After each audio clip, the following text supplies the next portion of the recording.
Hello and welcome to this episode of Conscious Design. I'm your host, Ian Peterman, and author of the Conscious Design book. And today I have Beau Wangtrakuldee. She's the co-founder and CEO of AmorSui, which makes sustainable PPE.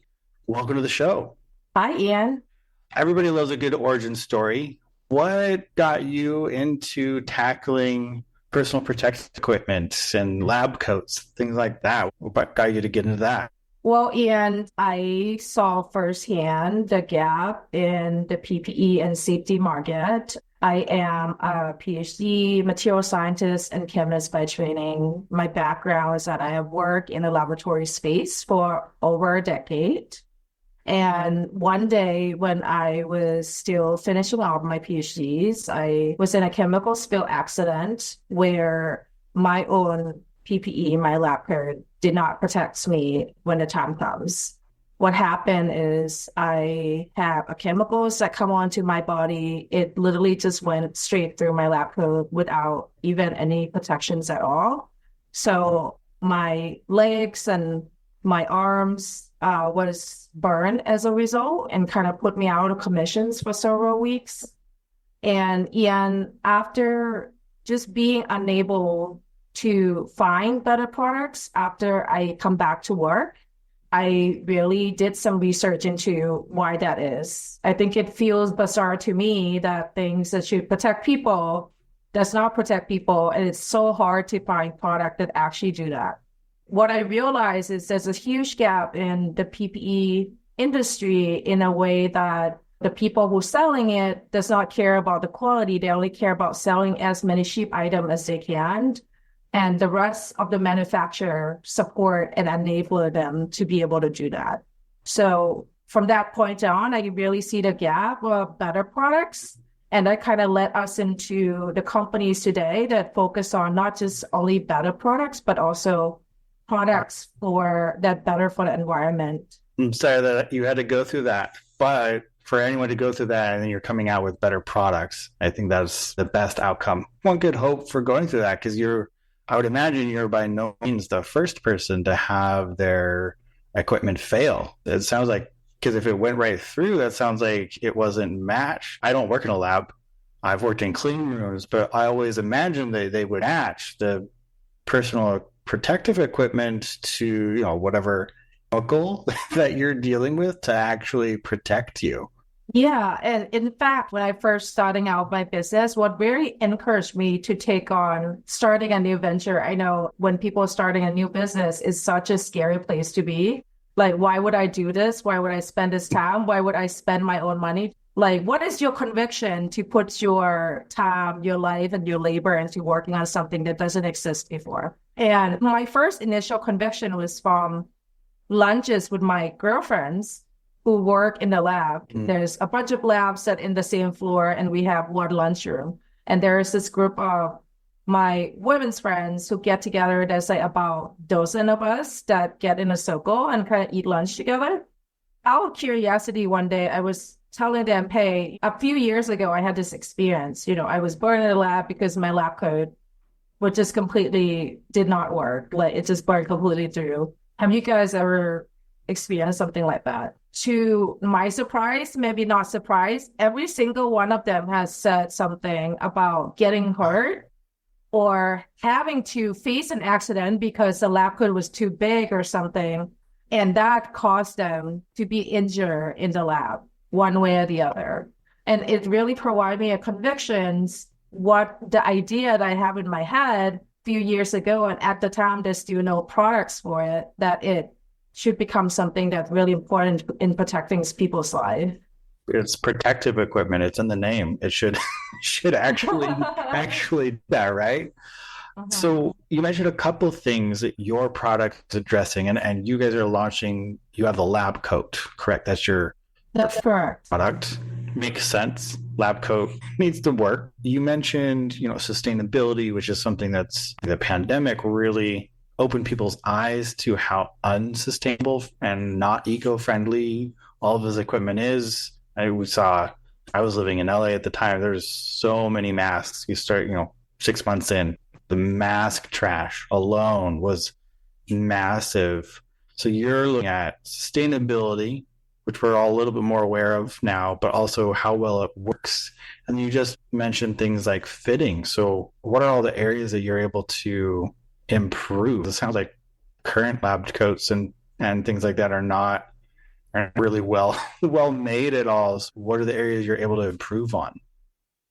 Yeah, I think when reimagining the product for our company and brands, we focus on three categories and buckets. One would be performance, safety performance. Like you said, if PPE does not protect, what is it used for?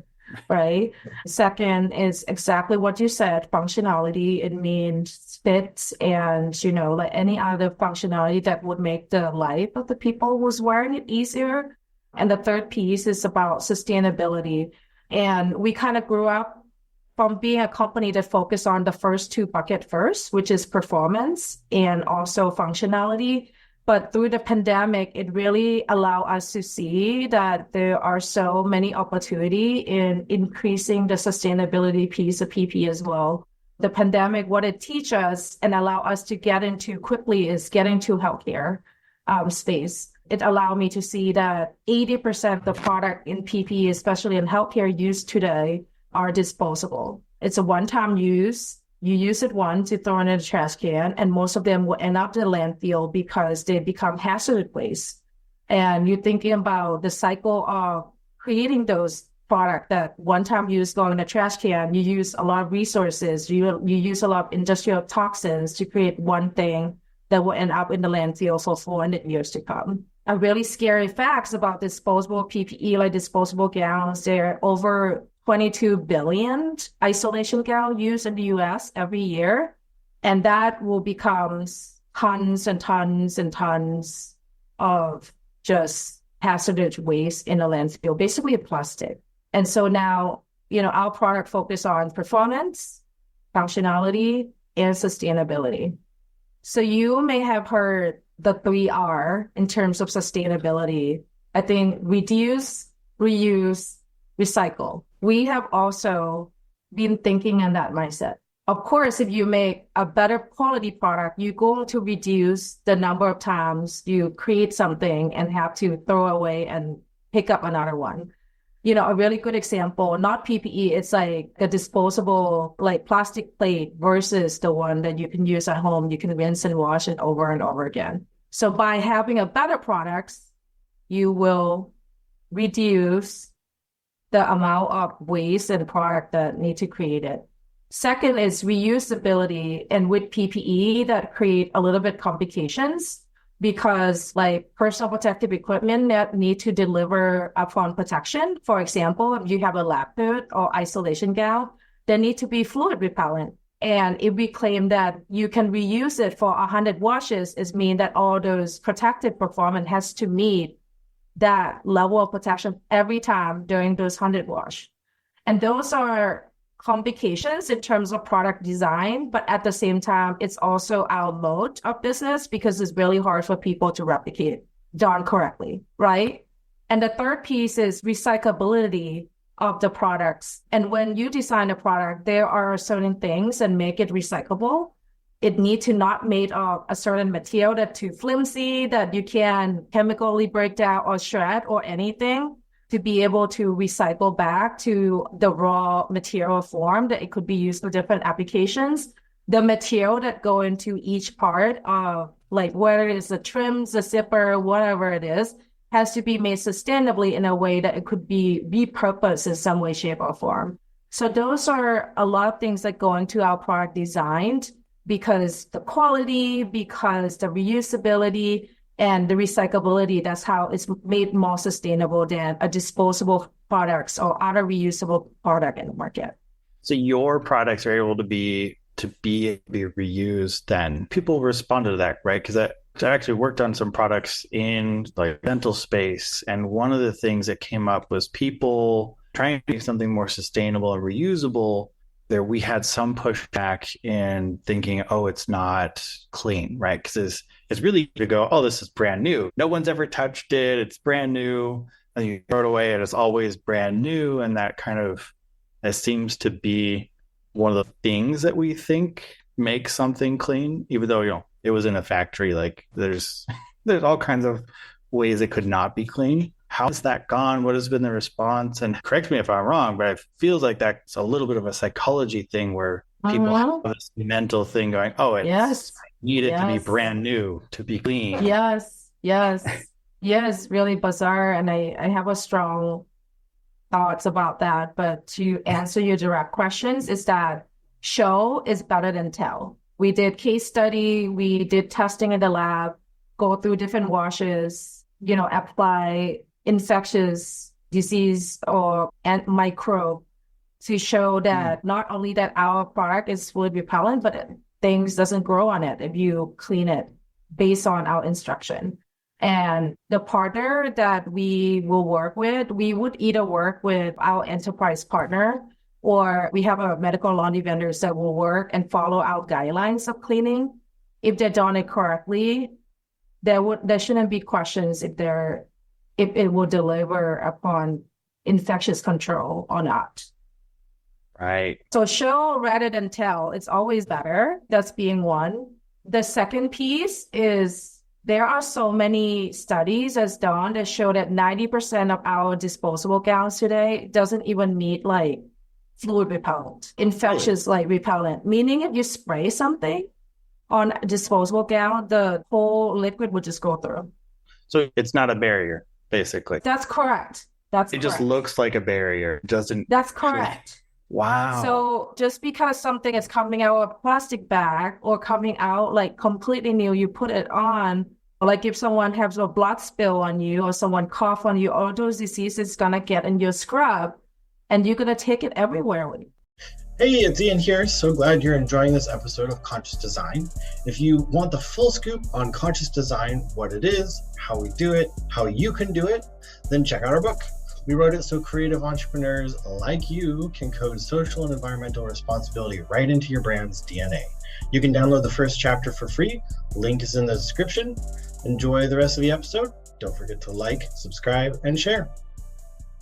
Well, that means it's not keeping the patient from everybody else that you've come in contact You're spreading it around. Yes. Wow, that's bad. There's an argument that our product have done well in a case study that show that. But second piece is also show that the disposable product the current frequently being used product actually would not protect you in any way, shape, or form. Wow, that's crazy. I would never guess that because of, I guess, marketing. They've done a good job marketing it. It's also what you said, right? It's a people mindset. I'm so surprised by this. That people mindset, they're used to using disposable product. They think this is clean, that it will protect them. This is the best practice for, I don't know, like since we changed from textile to disposable product, this is the best practice. Some people, when they got our product, we got the same questions that you have as an initial part. And at the same time, they said, this looked too nice. Can it actually protect us? Really? It looked too nice. Yeah, it looked too nice. I mean, you looking nice is a good thing. That's yeah.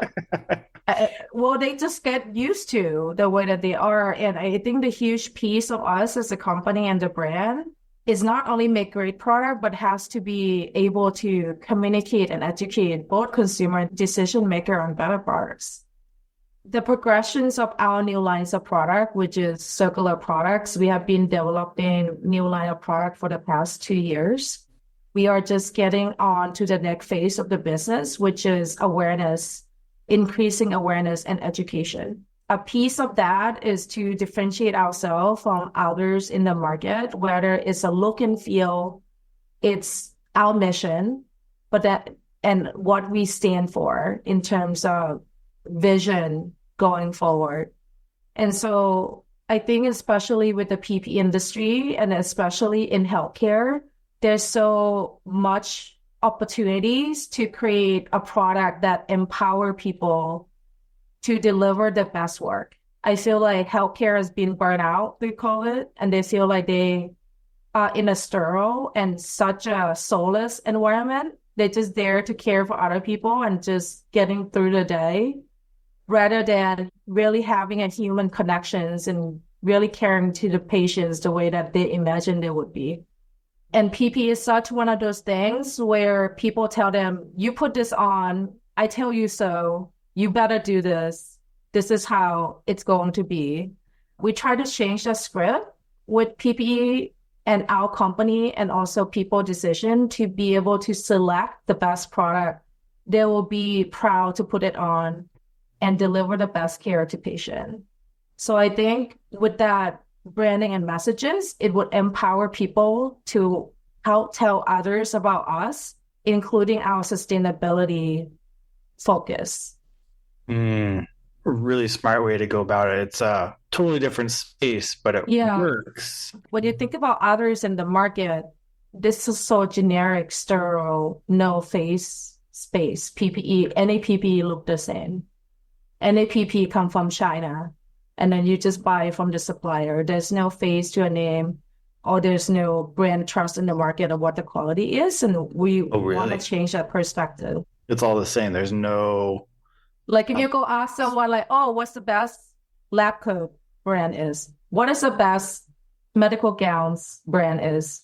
No one will tell you anything. They'll just say, oh, you just buy it from Cardinal Helmet line, online, Amazon. It's all the same. It's all come from China, look the same, feel the same, generic, sterile product. We just want to not only put the face to the name, but just bring a little bit warm into the healthcare sector where the people who's putting our product on and deliver cares to patients feel a little bit better about themselves and protect themselves and then also protect their patients in that way.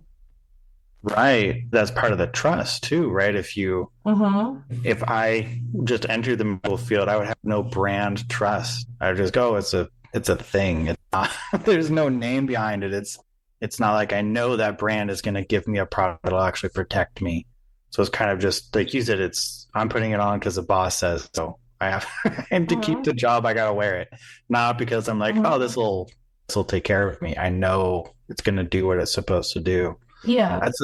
That's so and I think it will also help with compliance, right? If someone is willing to put it on instead of, I put it on right now, my boss is around the corner, then I can take it off. Right. You know what I mean? Yeah. I'm sure that there's plenty of that. Any job I've worked, there was required equipment. If you hated it, when the boss is around, you probably don't wear it. It's not, you just, because you don't like it. It makes you uncomfortable while you're working. So I'd imagine that's probably would be a big benefit. Your brand going, I want to put the coat on. At this stage of business, it's about how could we build a brand where people are proud to wear and proud to talk about to help spread the message. It starts with great product, but we root in sustainability that the more a product is told and adapt, then the more sustainability impact we are going to make in the market. Yeah, well, absolutely. And I love the fact that you're blending all these things together.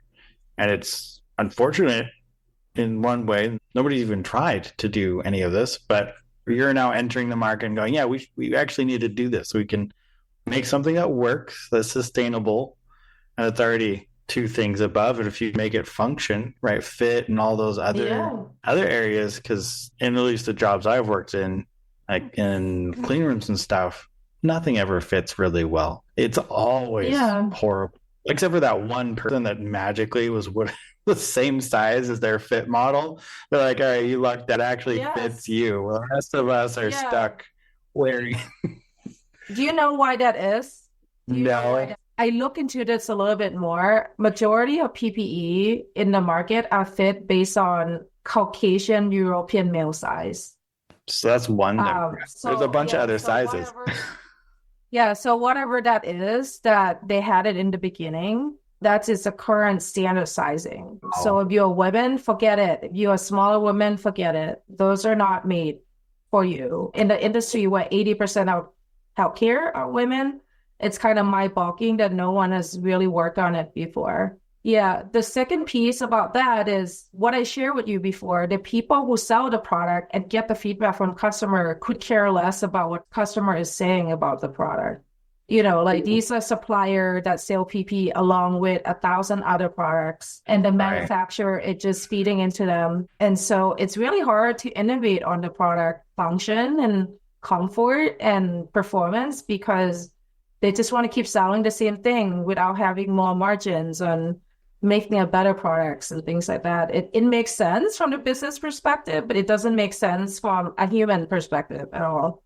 Somewhere and you just order it and nobody looking at the tag, oh, this is a really good brand. We like this one. It's just we get it from some, and so there isn't that brand accountability in this equipment base, which is it's mind-boggling to me because I primarily work with brands that are in the space where if you mess up, everybody knows.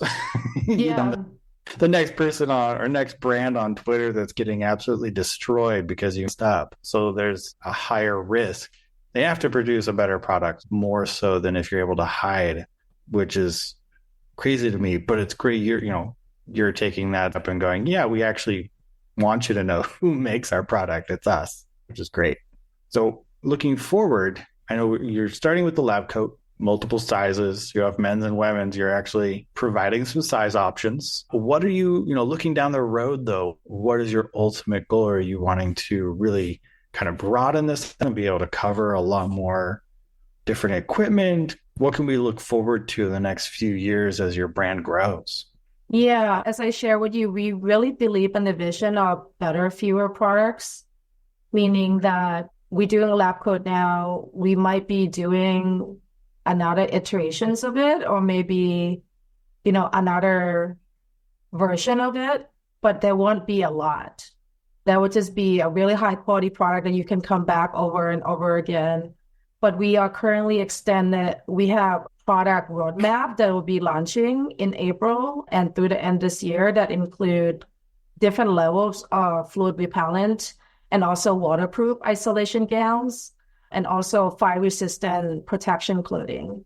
So those are already in the pipeline to launch with our website this year. And for future outlook, I think that product is just a piece of it. I think that as I share with you, the whole industry for PP and medical supply is broken, and I think it's a sales channel. It's built for sell one-time use things and throw away, and I think the whole sales channel has to be invented. So we're actually working on a way to make people be able to buy things in a circular manner, not just a product, but then also can we partner with logistic who could clean our product, reprocessing our product in a circular manner, put it back to hospital in a rental manner. So it allows people who use disposable product to use our reusable product easier. And we also looking at partner who will do a take back program easily and capture all those data around sustainability impact. I think overall, it's not just the product itself, but the full circular manner that will kind of invent this industry in a way toward more circular economy. I think it's an important thing, and people often overlook that. They go, oh, here's my very sustainable product, but you got to think through the whole part to make it sustainable. Otherwise, in the trash, I guess. There's no adoption. Yes. I love the idea of being able to actually reuse it, actually be able to recycle it, or cleaning. I think there's a lot of use for that. I'm excited to see where you guys go from there. I think there's a lot there's a lot you can fix with these ideas, tackling this problem and actually going. And there's different categories. I'm not sure if we feel like we are innovators and we want to bring partner on in this. We don't want to take over every single piece of the sun because I feel like that will take us forever to get to the point where this will be impactful globally in a broader sense. So we hope to bring more partner by enable the system, the circular e-commerce system or circular commerce system to make it easier to bring on a partner on different type of category. You tackling the infrastructure part, right? If you have that in place, I've actually been having a lot of conversations about this with people is one of the big blockers to sustainable products is the back end, all the stuff nobody really sees. That closes the loop. You got to close it. And if you don't have that, then I could design a billion super sustainable products that won't be sustainable because there's no system to actually close the loop. So I think I love tackling that because it's such a blocker for anybody else, right? It's anyone working at sustainability, you can't just be a product company. You have to think through the whole system. Yes, it's systems thinking, which is, we like to ignore that right now. That's the guy here. So I love that you guys you're really going after the system and how you can improve that. And you also happen to make a product as an example. I think that's really big, is showing people, right? If you're able to be successful with it, if you're able to build the infrastructure, proving everybody who might think it's too hard or not possible, you're just going, yeah, well, we did it. You're showing how you're doing it with your product in general. You're showing hey, this is done. It's here. Now come up with some more products. Use our system, which I love. So amazing. Before we wrap up, I just want to, is anything else you want to share? And then also, how can people find you guys? I know your website's up and you're launching the product soon. Where do people find you? Yes, I mean, we would appreciate anyone who's listened here to tell your friends, or if you're using lab coat or isolation gowns or fire-resistant clothing in shape or form, to check us out. Our website is www.amorsui.com. It's AMORSUI, www.amorsui.com. Our Instagram is @AmorSui Clothing, AMORSUI Clothing.com. We also on LinkedIn and Twitter, but we're more active on Instagram right now. But, just share the word about us. If you don't use PPE, but I'm sure there's someone in your life that wear a lab coat or isolation gowns. And I think they could be better protect. And then also we could also improve on the health of our planet together. Amazing. Well, thank you so much for your time, Beau. I really appreciate you being on the show and sharing what you guys are doing. And I'm really excited to see how the next few years you guys can hopefully really shake up this industry. Sounds good. I'm happy to stay in touch, and thank you so much for the opportunity. Hey there. Thanks for joining us for this episode. I hope that you're enjoying the content we're putting out.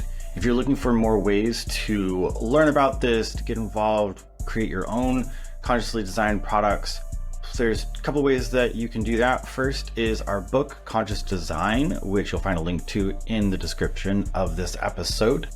Please check that out.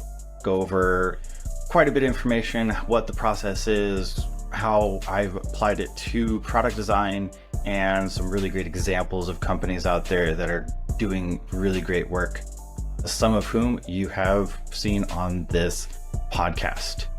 The other way is our course, 4 Weeks to Launch, where I peel back the curtain on how to develop a product start to finish in a way that can create positive impact rather than any negative ones. So please check that out. That is a great resource. That will also be linked in the description as well. And see you on the next one.